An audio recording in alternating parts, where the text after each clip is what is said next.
Good morning, students. Welcome to Karnataka State LMS. In today's class, let us learn about apoptosis.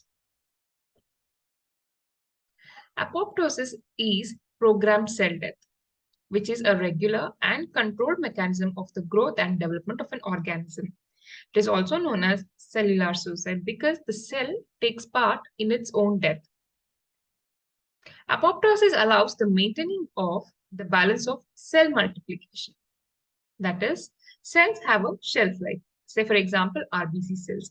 They have a shelf life of 120 days, post which they end up by destroying themselves through apoptosis.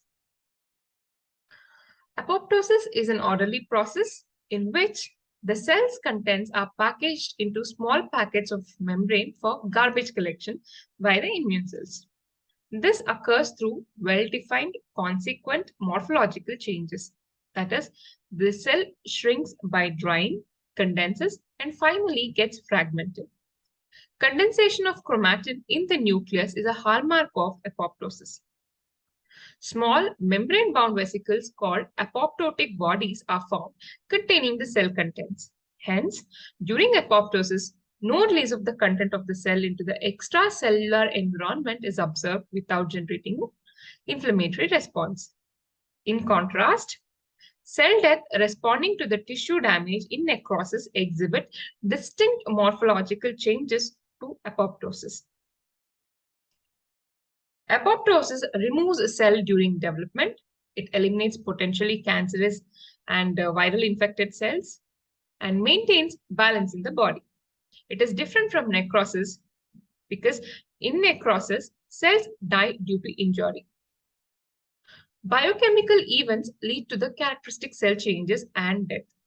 These changes include blebbing, cell shrinkage, nuclear fragmentation, chromatin condensation, DNA fragmentation, and mRNA decay.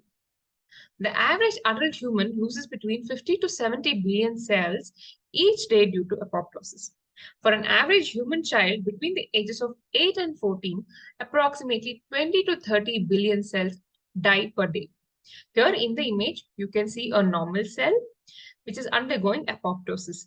Basically, the cell starts to shrink in its size and the chromatin starts to condense, followed by the nuclear fragmentation or the DNA fragmentation, and the membrane starts blebbing and then finally form into smaller apoptotic bodies.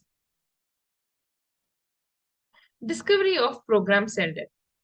Way back in 1840s, a biological use for the mechanism of plant apoptosis became apparent when scientists realized that the development from fertilized egg to adult is not a linear process. In many instances, initial structures such as the tadpole's tail are superseded by entirely distinct adult systems such as the frog's leg. That is, we all know the metamorphosis that is happening in frog. In the tadpole stage, it has a tail, but in the adult stage, it has a leg. So the tail is lost and the legs are being formed. But how is this forming is basically via apoptosis. That is, the tail shrinkage is nothing but the best example for apoptosis. Next, in the 20th century, the medical significance of cell death was recognized by Australian researcher John Foxton Kerr and Scottish scientists Andrew H. Willey and Alastair Currie. In a paper published in 1972, they used the term apoptosis to describe the occurrence of apoptotic cells in human tissues. In adult animals, apoptosis is used to remove cells that have become a threat to its survival. Such cells can include cancer cells or cells that are infected with bacteria or virus. Apoptosis also removes cells that are normal but no longer needed, such as the cells that produce antibodies after the need for the antibody has passed. Apoptosis can also be triggered in otherwise normal cells by external stimuli, including nutrient removal, toxins, hormones, heat, and radiation. It is estimated that a mass of cells equal to our body weight is removed by apoptosis every year. Given this range of critical situations in which apoptosis occurs or is required, the possibility for therapeutic intervention is extraordinary. This realization has generated a massive research effort focused on apoptosis. Now, let us learn the difference between apoptosis and necrosis. These are two mechanisms which are involved in the cell death in multicellular organisms.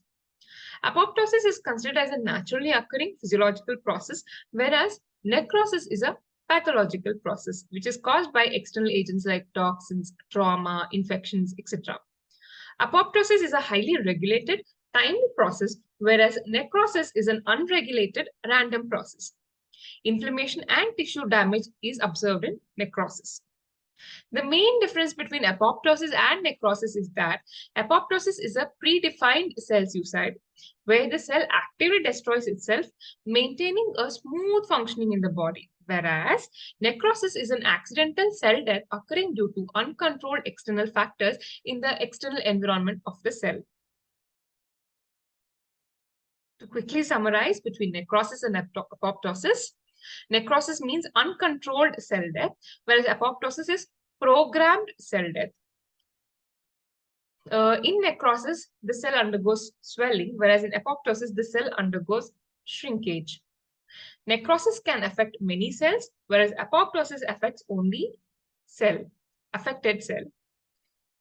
Then, cell contents are ingested by macrophages in case of necrosis, whereas cell contents ingested by neighboring cell in case of apoptosis.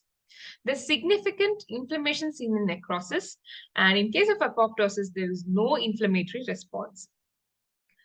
In necrosis, the membrane integrity is lost, whereas in case of apoptosis, it undergoes membrane blebbing, but integrity is still maintained.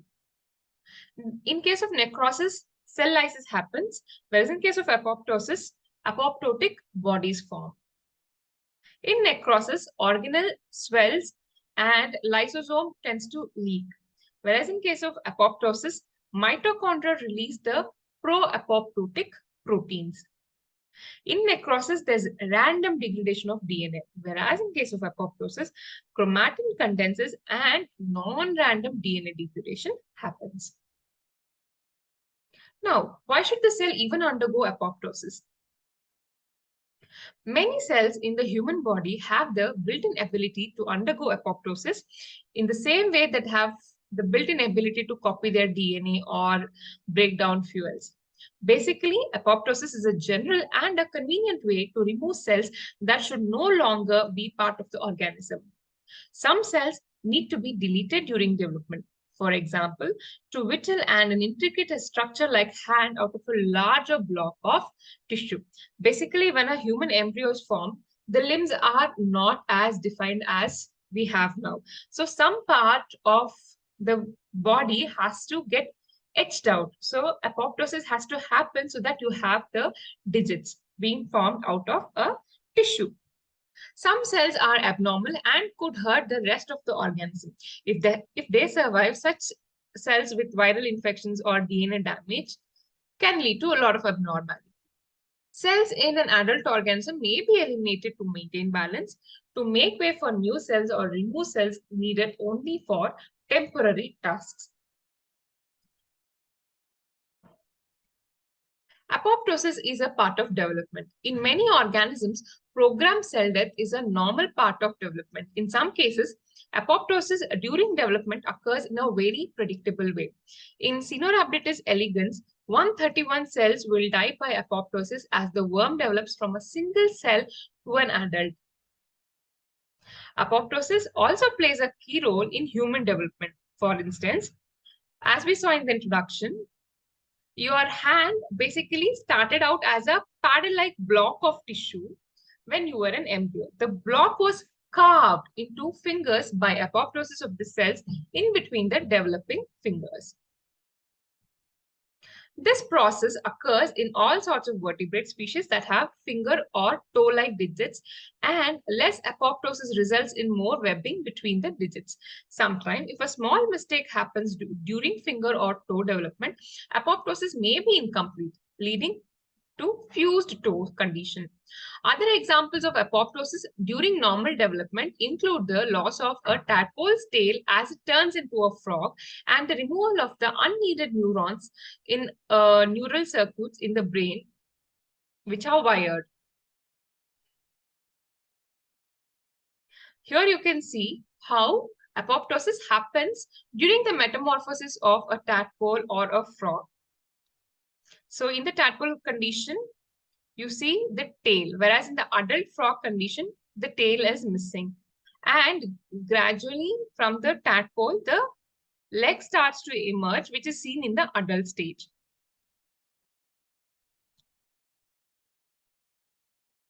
Here you can see the developing paw of a mouse, which later undergoes apoptosis so that the digits are very clear and distinct. Else it leads to the fused toe condition.